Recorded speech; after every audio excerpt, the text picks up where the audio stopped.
Hi. Yes, blogtalkradio.com/coming into the higher calling. And I'm also speaking through speaker, and that's with an R. That's www.spreaker.com/ Joycelyn Linton's tracks, or maybe I've got to get this thing sorted out. Joycelyn Linton's tracks, or preparing for the Sabbath. You see, I've got to try and get my to get the liaison right here. So welcome to the show, coming into the higher calling, and I'm Joycelyn Linton. My message is coming into the higher calling. That's exactly as it sounds, coming into the higher calling.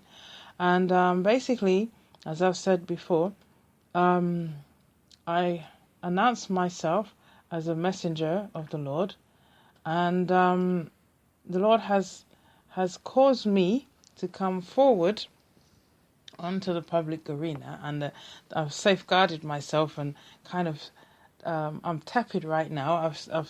I've been on the social media of Facebook and Google Plus for quite a while, since September 2012, and I've been sort of throwing out words out there, whether the people can make sense of it or not, but I've been throwing the word of God out there, and I've been saying coming into the higher calling, and any sort of words or scriptural reading in association with this.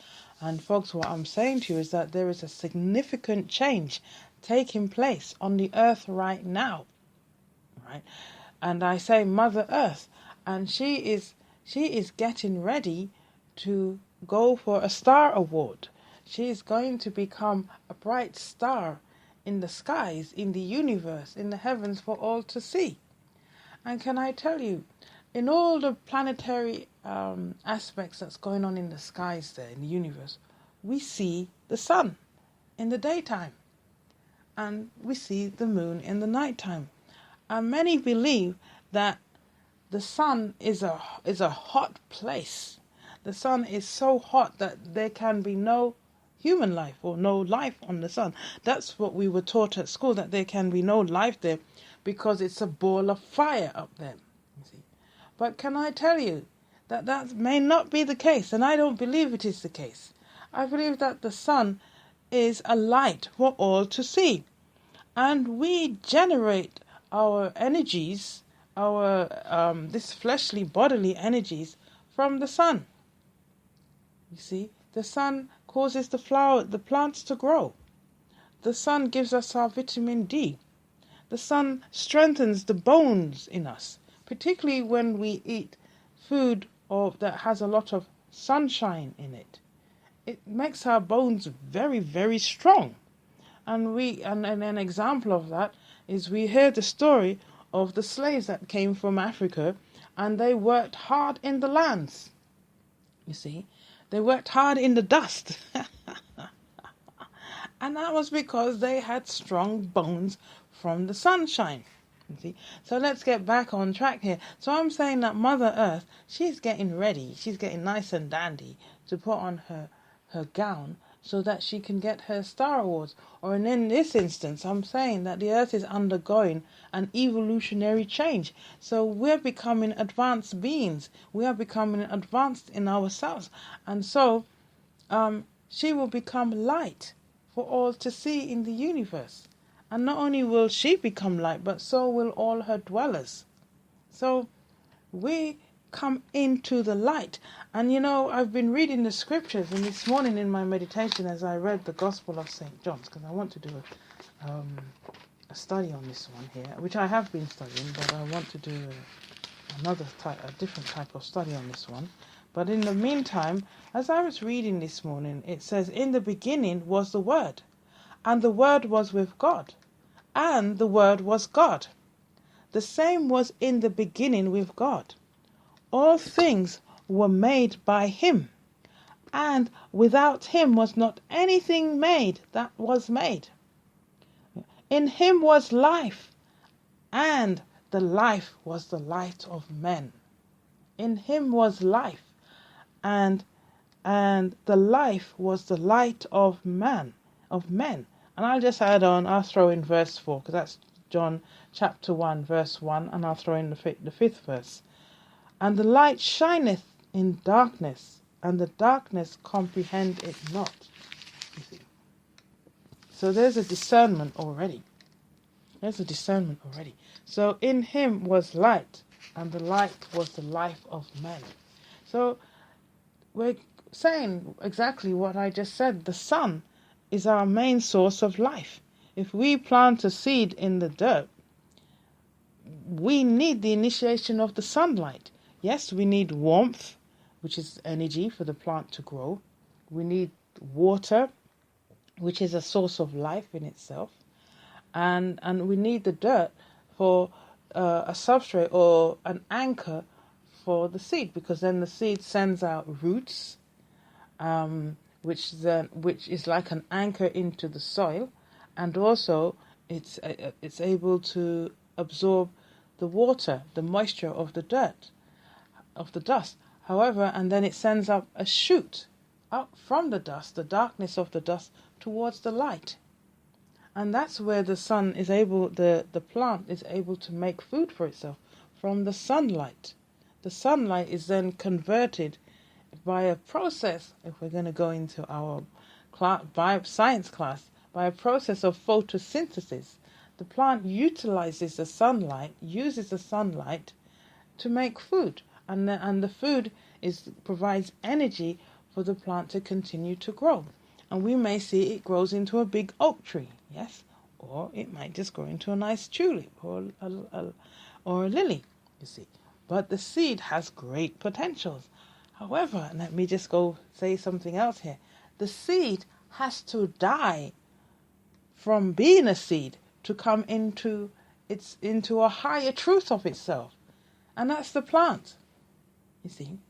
It is truly a seed, but it has to die to that truth to be able to tap out the potential of the seed. The seed has high potential in it, and it can only reach that potential by being put in the right environment where the sun shines and provides warmth and light, okay, which are two forms of energy, and then the dirt in itself.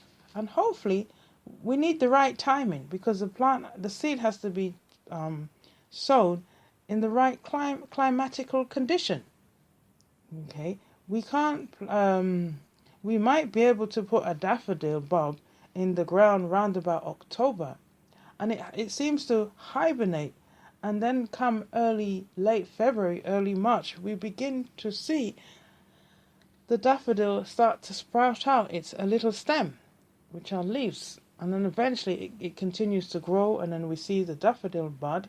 And by mid-March, depending on the warmth and the sunshine, we see the daffodil start to blossom, you see.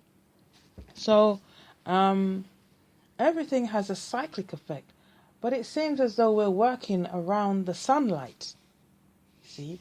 When the sun goes down, when the sun sets, it changes the whole chemistry of the atmosphere. It changes the polarity, I'd like to say, because now the sun is no longer giving its rays, its energy to the plants, and they can no longer make food. So there's another process where the plants now, they give off they give off I'm going into biology here, but they give off a gas called nitrogen. Yes.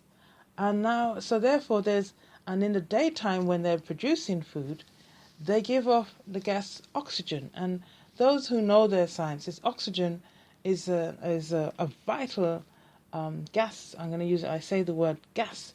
It's a vital gas that we breathe in to sustain our own lives, you see. But when the sun goes down, and now we're in darkness, the plants can no longer use that light, so they reverse in the works of their tissues, or in the format of their leaves, and they send off another gas. And because the nitrogen lessens in the atmosphere, it means that we have less oxygen, we have less energy, and it puts us to sleep so that we can conserve the energy that we do have. So the body goes into a rest, and it starts to replenish itself during that rest. And then the sun rises in the morning time at dawn, and we rise too as the energy surmounts in the day. And you may find that the peak energy is round about midday. So many of us have a timing, a clock within ourselves where we find certain parts of the day we are most energetic, and then as the sun sets, we may find that our energy dwindles at the same time. You see, so what I'm saying, that Mother Earth, I call her Mother Earth, she is going for her Star Awards. That means she has earned her way over the eons of time, and now she's going to be the light of men. She's going to be out there for all to see. You see, but this time she's not going to feed the flesh, the physical entity. She's going to feed the heavenly bodies. Yes, and what did the Lord say? He says, I am in heaven. He says that my throne is in heaven, and the earth is my footstool. So we're going up into the throne of the heavens. We're going to meet our Lord. But He's going to come first in order for us to meet Him. He's going to come to meet us like the prodigal son. The father came out to meet his son when he saw his son coming. He's going to welcome us into the heavens. And He shall reign upon the earth. As it is in heaven, so it shall be on the earth. You see, that's the good news, folks. That's the good news. And there was just something there I was just saying. And I said that, when at school, in my younger school days, they said that the sun was too hot for any life to be there. But can I tell you, in our heavenly bodies, we won't need to worry about being too hot. We could live in the sun. We could live on the sun because we won't have the flesh. The flesh survives on low temperature, on low energy, you see. But we're coming into the divine, pure, infinite, righteous energies. So we can live anywhere, I'm going to say. We can live on the sun. We can have a good time on the sun.